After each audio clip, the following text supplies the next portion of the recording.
പറഞ്ഞു കേട്ടൊരു കഥ പറയാം. ഒരിക്കൽ ഒരു കിണറ്റിൽ ഒരു തവള ജീവിച്ചിരുന്നു. ആ കിണർ വളരെ ചെറുതായിരുന്നു. പക്ഷെ ആ തവളയ്ക്ക് അതായിരുന്നു അതിൻ്റെ ലോകം. മുകളിലേക്ക് നോക്കുമ്പോൾ അവൻ കാണുന്ന ആകാശം ഒരു ചെറിയ വൃത്തം മാത്രമാണ്. അതിനേക്കാൾ വലുതൊന്നുമില്ലെന്ന് അവൻ കരുതി. ഒരു ദിവസം സമുദ്രത്തിൽ നിന്ന് വന്ന ഒരാമ ആ കിണറ്റിൻ്റെ അരികിലെത്തി.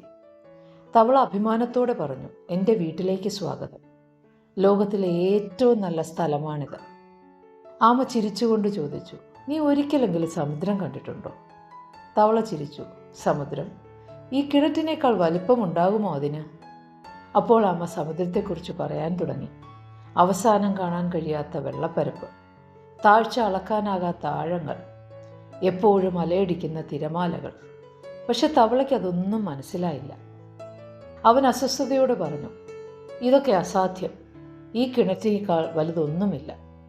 എത്ര പറഞ്ഞിട്ടും വിശ്വസിക്കാത്ത തവളയെ അവിടെ ഉപേക്ഷിച്ച് വിശാലമായ ലോകത്തേക്ക് ആമ മെല്ലെ നടന്നു നീങ്ങവേ അതിങ്ങനെ പറഞ്ഞു, കൂപമണ്ടൂകം.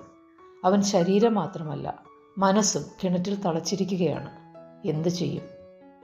ഓർക്കുക, സ്വന്തം അനുഭവങ്ങളാൽ തീർത്ത ഒരു ലോകം നമുക്ക് ഓരോരുത്തർക്കും ചുറ്റുമുണ്ട്. പക്ഷെ അത് മാത്രമാണ് ശരിയെന്ന് കരുതുന്നത് അപകടകരമാണ്. അടഞ്ഞ മനസ്സ് പുതിയ സത്യങ്ങളെ തള്ളിക്കളയും.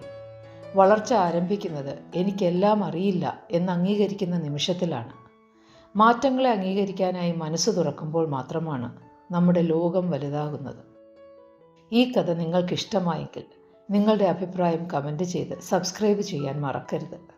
എല്ലാ ഒന്നിടവിട്ടുള്ള ദിവസങ്ങളിലും വൈകുന്നേരം 7 മണിക്ക് ഒരു പുതിയ കഥയുമായി ഞാനുണ്ടാകും നിങ്ങളോടൊപ്പം.